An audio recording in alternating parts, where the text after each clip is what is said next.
안녕하십니까. 법무법인 PK의 박지연 변호사입니다. 안녕하십니까. 대표 변호사인 변준석입니다. 오늘은 좀 많은 분들이 궁금해하시는 주제에 대해서 말씀을 네. 드려보려고 해요.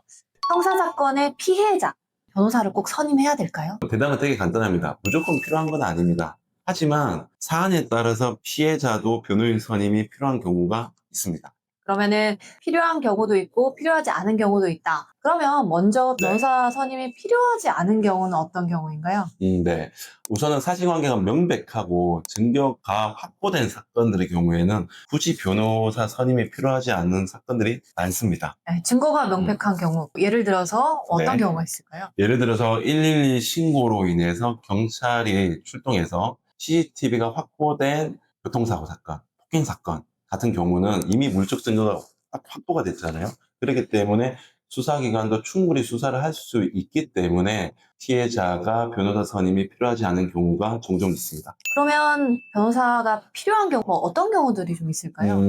크게 나누면 네 가지입니다. 첫 번째는 사실관계가 복잡한 경우입니다. 예를 들어서 사기, 횡령, 배임 같은 재산범죄 같은 경우에는요, 일반인들이 혐의가 성립될 수 있는 구성 요건을 제대로 정확하게는 아시지 못하는 경우가 많이 있으세요. 마찬가지로 수사기관에서도 복잡한 재산범죄에 대해서는 수사가 어려움을 겪는 경우가 많습니다. 그래서 급기야는 가해자의 말에 휩쓸려서 원하지 않는, 그리고 실제 관계에 부합하지 않는 결과가 도출되는 경우가 종종 있거든요.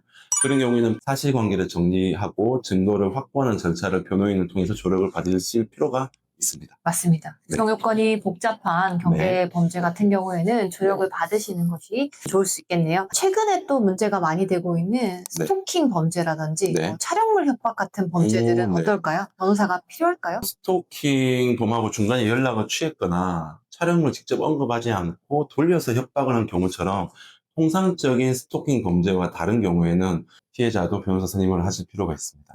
전형적이지 않은 사안의 경우에는 좀 네. 필요할 수 있다. 자, 맞습니다. 그러면은 두 번째 네. 변호사가 필요한 경우는 또 어떤 때라고 생각하시나요? 피해자가 가해자와 또는 수사기관과는 직접 연락을 꺼리시는 분들이 많으십니다.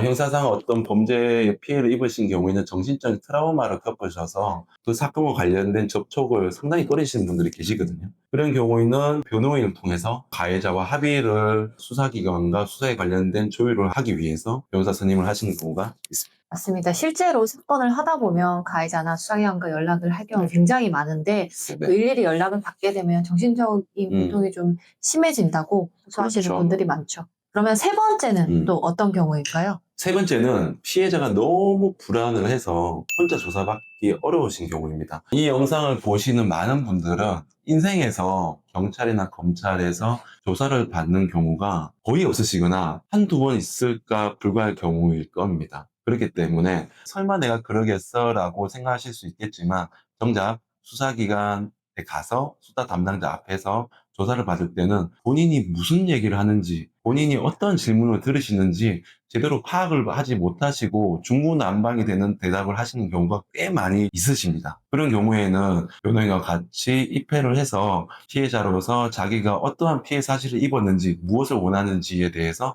조리 있게 진술을 하실 수 있도록 변호인과 함께 들어가시길 권유드리고 그 유형도 되게 많이 있는 경향이 있습니다. 맞습니다. 저희랑 면담을 하실 때 잘 말씀을 하시다가도 직접 수사기관에 가서 조사를 받으실 때는 지나치게 긴장하는 모습을 저희도 많이 보거든요. 그렇죠. 또 네 번째로 변호사가 필요한 경우는 언제일까요? 네 번째는 피해 사실은 명백하지만 직접적인 증거가 부족한 경우입니다. 대표적인 예가 성범죄입니다. 성범죄는 밀폐되고 은폐된 공간에서 이루어지는 경우가 많기 때문에 직접적인 증거가 없는 경우가 많고 피해자 진술만이 유일한 증거인 경우가 많이 있습니다. 그런 경우에는 수사기관에서도 피해자의 진술과 가해자의 진술만 가지고 누구의 말이 맞는지 혐의 판단하는 경우가 많이 있습니다. 그런 경우에는 이 피해자로서 조사를 받으실 때 얼마만큼 일관성 있게 상세하고 그리고 합리성에 근거해서 진술을 하시는 게 매우 중요한데요. 많은 일반인 분들이 본인이 하는 진술이 거기에 부합하는지 모르시는 경우가 많이 있고 결국에는 본인이 피해를 입으셨음에도 불구하고 원하는 수사 결과를 도출하시지 못하는 경우가 많이 있어요.